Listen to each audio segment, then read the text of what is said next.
Evangelho é boa notícia, é a boa nova de salvação de Deus através de Cristo Jesus. E a Bíblia diz que o Evangelho ele tem uma mensagem. Bom, diz alguém que a igreja de 20 anos para cá vem ficando mais pobre de Evangelho. Não conhecemos muito o Evangelho, temos uma mensagem de autoajuda, uma mensagem de ego, uma mensagem humanista que nada tem a ver com o Evangelho. Mas o Evangelho tem uma mensagem. E deixa eu dizer para você, antes da gente entrar aqui no texto, a mensagem do Evangelho não é uma mensagem popular. Nós temos hoje uma mensagem popular, mas o Evangelho nunca foi popular.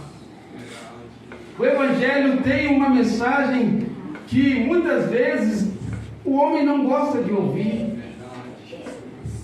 Olha, o Evangelho tanto não é popular que esta mensagem do Evangelho fez João Batista perder a cabeça. Esta mensagem do Evangelho fez Jesus Cristo ser crucificado numa cruz. O mundo sempre foi hostil à mensagem do Evangelho. A mensagem do Evangelho fez fez os apóstolos serem martirizados, Pedro ser crucificado de cabeça para baixo, Paulo ser decapitado, milhões de crentes, como foi cantado aqui, foram julgados na arena por causa de uma mensagem que se chama Evangelho. Então a mensagem do Evangelho não é uma mensagem muito popular. A mensagem do Evangelho nunca produziu fã-clube. A mensagem do Evangelho sempre produz no mundo uma hostilidade contra esta mensagem. E sempre foi assim. Mas deixa eu te dizer uma coisa. Mas a Bíblia diz que o Evangelho é poder de Deus. Glória a Deus, aleluia. Tu és maravilhoso, Deus. Eu queria chamar a atenção para esse texto aqui. Ele vai nos explicar sobre o Evangelho.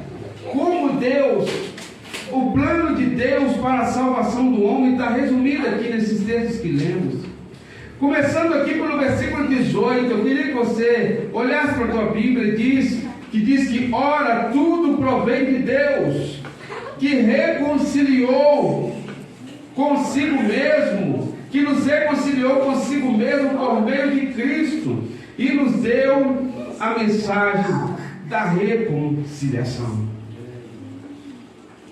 Aqui o apóstolo São Paulo está dizendo para nós que Deus ele proveu um meio e por meio de Cristo ele reconciliou. Se lemos aqui continuando a leitura dos textos, diz que nós temos uma mensagem para o mundo.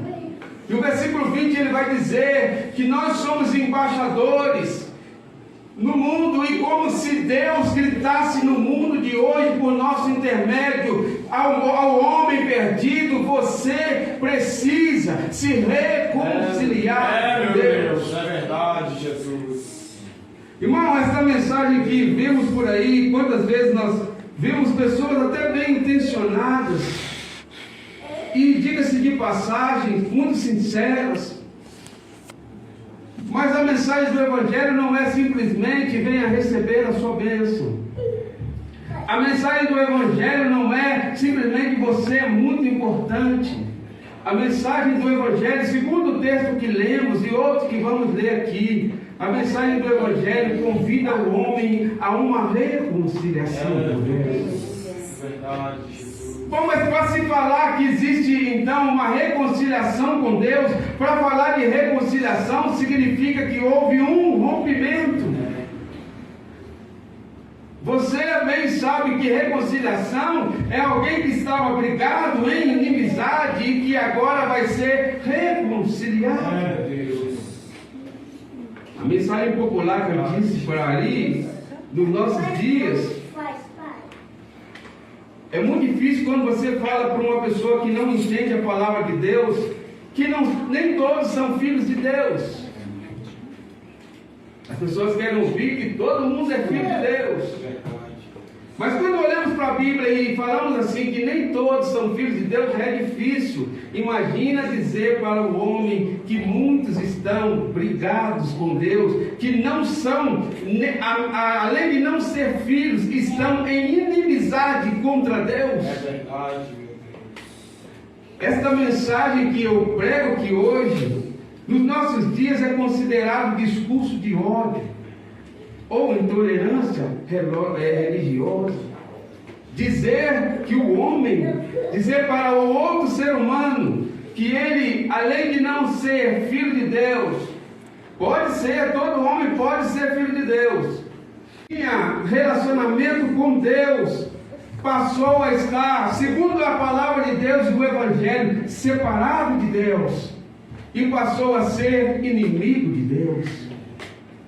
Mas longe dessa mensagem do Evangelho ser um discurso de ódio, como muitos pensam por aí, por não entender o completo todo dessa mensagem. A Bíblia diz que por causa do homem estar distante de Deus, Deus não quis deixar o homem distante e partiu de Deus a providência de uma forma de reconciliar. Glória a Deus, aleluia. Sim, meu Deus. Amém. Graças. Para dizer de reconciliação, precisamos falar de inimizade, separação.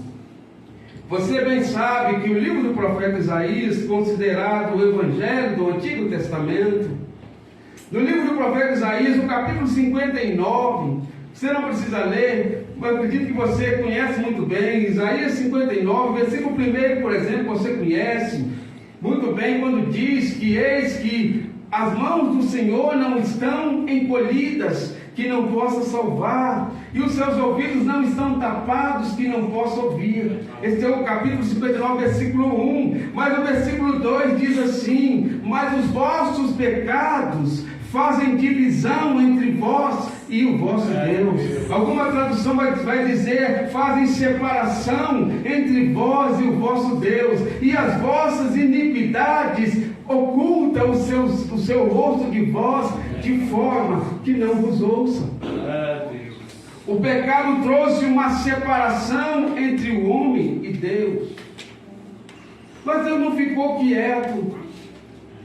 Deus já tinha um plano pré-estabelecido para trazer o homem de volta e reconciliar o homem com Deus. E como Deus fez isso, segundo lemos aqui, a Bíblia diz que Deus reconciliou o mundo, tudo provém de Deus. Deus fez tudo, que reconciliou consigo mesmo o mundo por meio de Cristo.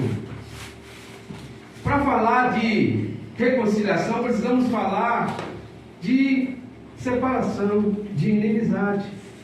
Eu queria que alguém pudesse abrir aí Romanos, capítulo 5.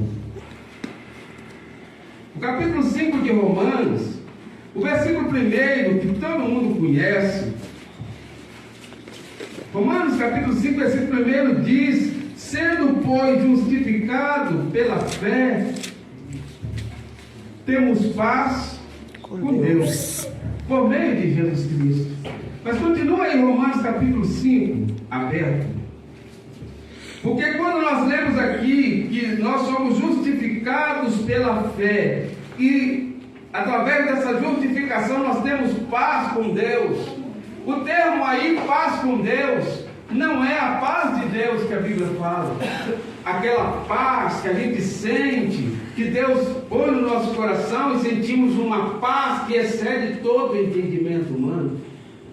Esse termo aí, paz com Deus, significa que alguém que estava em conflito e agora tem paz por meio de Cristo Jesus, pela justificação foi feito paz.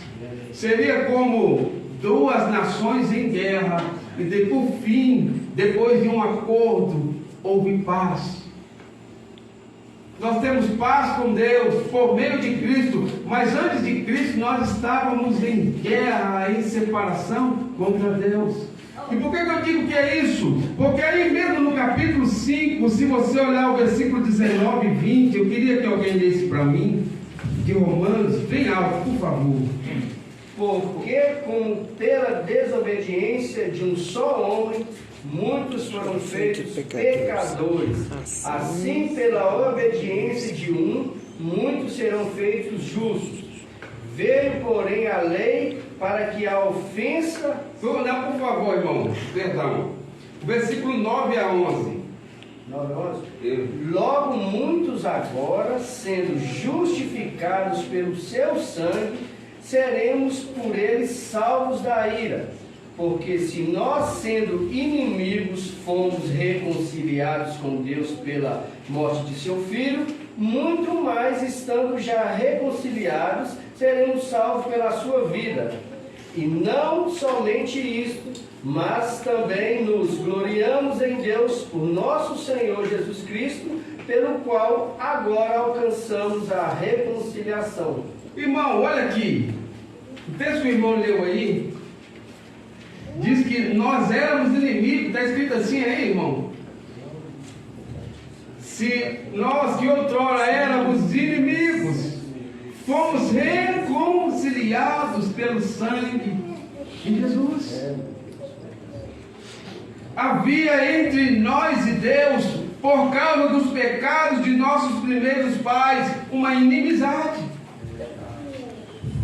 O mundo não é um mundo de Deus, o mundo não é, as pessoas que ainda não salvam, não são filhos de Deus, e o mundo não é um mundo de Deus, o mundo é um mundo inimigo de Deus. Mas nós fomos reconciliados com Deus e temos uma missão de conclamar a este mundo, dizer para este mundo que existe um caminho, que existe um meio. Glória a Deus, aleluia. Se lemos também em Colossenses capítulo 1, versículo 21 a 23. Se lemos Tiago capítulo 4, versículo 4, Tiago diz que aquele que quer ser amigo do mundo se constitui inimigo de Deus. Colossenses capítulo 1, versículo 21 a 23, Efésios capítulo 2, versículo 13, todos esses textos, não vamos ler, todos dizem que nós éramos inimigos de Deus. Se alguém puder ler Colossenses para mim, por favor. 1:23. Isso. Apresentar santos e irrepreensíveis e inculpáveis, se na verdade permanecerdes fundados e firmes na fé, e não vos moverdes da esperança do Evangelho que tendes ouvido, o qual foi pregado a toda criatura que há debaixo do céu, e do qual eu, Paulo, estou feito ministro. Irmão, olha aí. O apóstolo Paulo diz que nós éramos inimigos no entendimento, mas fomos reconciliados. E aí Paulo diz que esse é o Evangelho, que ele foi feito ministro. Então a primeira coisa que nós vamos ler nesse texto é que nós outrora éramos inimigos de Deus e Deus nos reconciliou por Cristo. Esse é o primeiro ponto, a reconciliação, a providência de Deus. O próprio Deus, ele quis reconciliar consigo o mundo. Eu me lembro que eu li, ainda criança, num folheto daqueles que a gente distribui na rua, uma história que me impactou, até hoje eu guardo comigo. Dizem que uns magistrados, juízes, estavam ali debatendo sobre, juízes conversando, dizendo: e se um filho seu transgredir a lei, como é que você faz para punir? Porque você precisa ser justo, como juiz você precisa ser justo, mas como aplicar a justiça e a lei que o seu filho merece, mas sem deixar o amor de pai? O que você faria? E depois de alguns momentos, de algumas horas de debates e relações, alguém teve uma sugestão e disse: olha, como juiz, eu seria justo, eu aplicaria a lei que cabia a ele, pela transgressão que cometeu, mas como pai, eu viria e pagaria pleno no lugar, pelo amor de meu filho. E sabe o que Deus fez, que nós vamos ler nesse texto aqui? Quando o homem pecou, porque Deus é santo e ele não pode ver o pecado sem aplicar a sua santa justiça. Como juiz santo que é, ele não pode deixar o pecado impune. Toda transgressão tem que ser cobrado. Mas aí o que Deus fez? Deus fez uma sentença pelo pecado, mas enviou Jesus para pagar a pena que cabia a nós. E Jesus, ele enfrentou a ira, o julgamento de Deus por causa dos nossos pecados. A justiça, a ira, a condenação que cabia a mim e a você foi depois posta na conta de Jesus para que Deus pudesse nos aceitar. É Deus de mistério, aleluia. A gente vai chegar lá e você vai ver como que esse benefício é aplicado a nós. Jesus pagou como justo juiz. Então Deus proveu a reconciliação.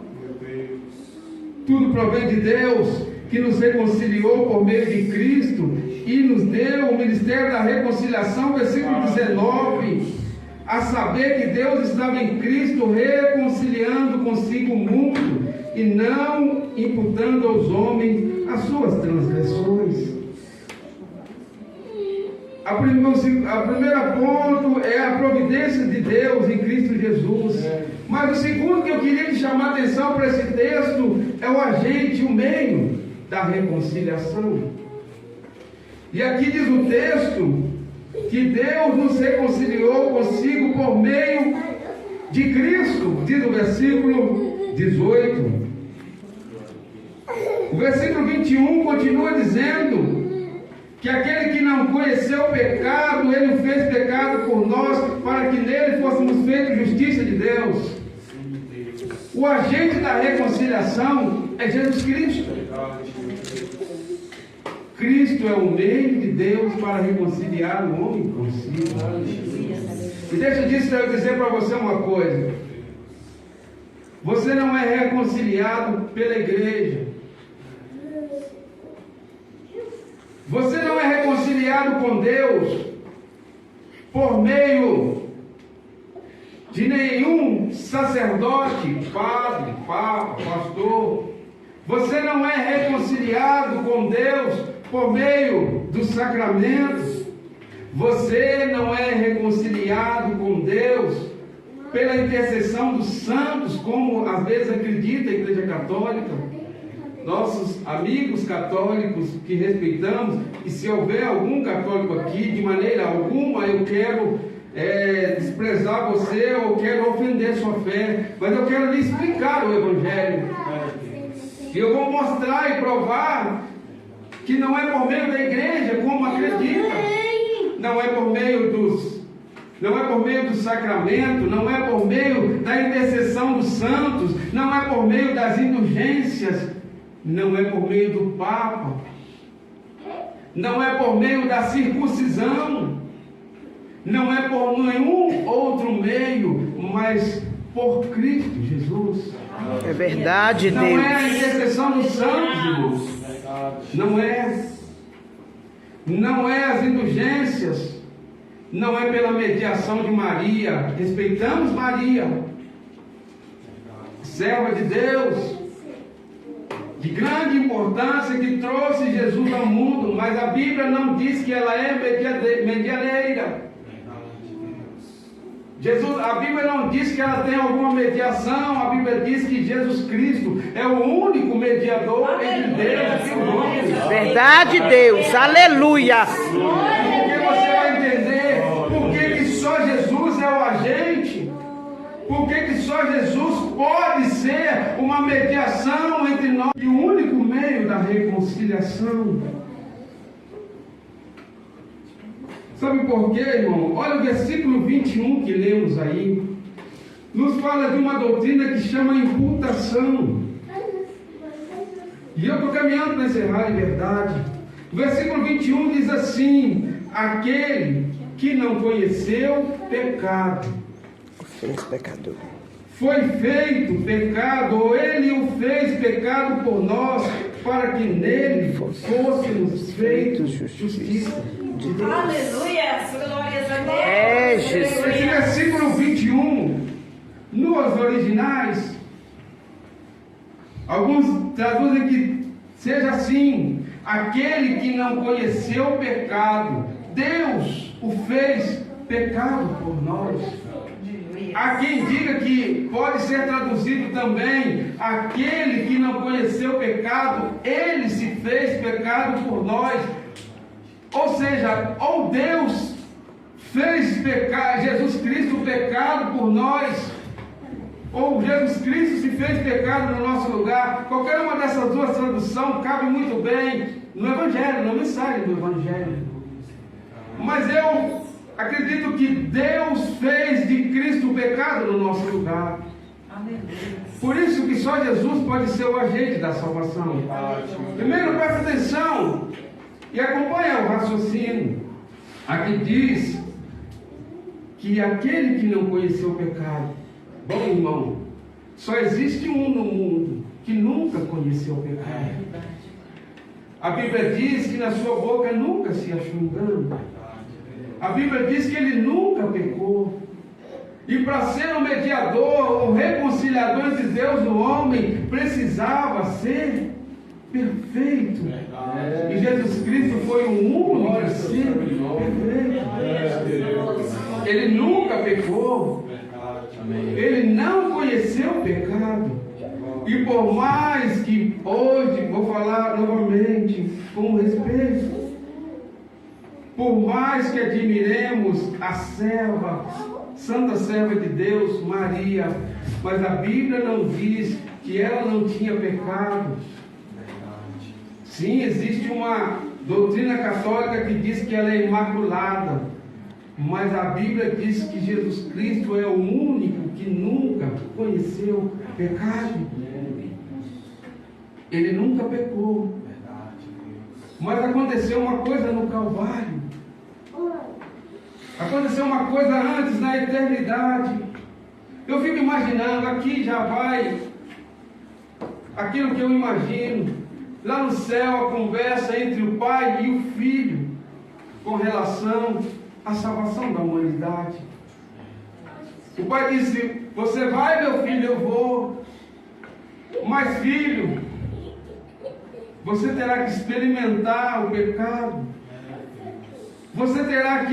Eu terei que lançar o pecado sobre você, Pai, por amor ao mundo. Eu vou. Esse pecado vai ter que separar você de mim por algum tempo. Pai, eu vou. É, Jesus. Mas eu terei Tu és maravilhoso, Jesus. Eu terei que punir o pecado. Se todos os pecados que caírem sobre você, eu terei que bater forte. Eu tenho o chicote da minha justiça. Terá que descer nas suas costas. Mas ele disse: Pai, eu vou. É, Deus. Eu vou. Sim, Deus. E sabe o que acontece? A Bíblia diz que aquele que não conheceu o pecado, Deus o fez pecado por nós. Isso significa uma coisa interessante. Sabe o que aconteceu no Calvário? Deus pegou os nossos pecados. Deus pegou a tua mentira. Deus pegou o teu engano. Deus pegou o teu adultério. Deus pegou tudo aquilo que você cometeu. Deus pegou os nossos pecados e lançou sobre Jesus. É, Jesus. Eu ouvi uma coisa interessante esses dias. Um pregador que dizia assim: às vezes a gente minimiza isso aqui quando a gente fala assim: Deus pegou o nosso pecado e jogou no chão e pisou. Ou Deus pegou o nosso pecado, fez uma bola, jogou no mar do esquecimento. A Bíblia diz que ele jogou realmente no mar do esquecimento. Mas não é só isso. Deus pegou o nosso pecado e lançou sobre alguém que nunca tinha conhecido o pecado. Deus pegou o nosso pecado e lançou sobre aquele que era santo. E mais, depois que Deus lançou o nosso pecado, a justiça, a santa ira e a justiça de Deus pelo pecado recaiu sobre Jesus. E eu ouvi desse mesmo pregador uma outra coisa. Às vezes a gente pensa que o que Jesus sofreu na cruz foi só os chicotes dos soldados de Roma. Às vezes a gente acha que foi só a coroa de espinho, que foi só os cravos que prenderam a sua mão, mas teve o chicote do próprio Pai, a ira de Deus, que deveria cair sobre você, a ira de Deus, a justiça santa de Deus, que deveria cair sobre você por causa do seu pecado, recaiu sobre Jesus. Não foi só os soldados que castigaram Jesus, Jesus sofreu a santa ira do próprio Deus. É Jesus. O próprio castigo. E somado a isso, nós poderíamos citar aqui alguns textos. Você lembra do capítulo 53 do profeta Isaías, que eu já disse aqui, que é o Evangelho do Antigo Testamento. O capítulo 53 todo mundo sabe até de cor. O versículo 1, por exemplo, diz: quem deu crédito à nossa pregação? A quem se manifestou o braço do Senhor? Mas me chama a atenção o versículo 4, que diz que Ele tomou, verdadeiramente levou sobre si os nossos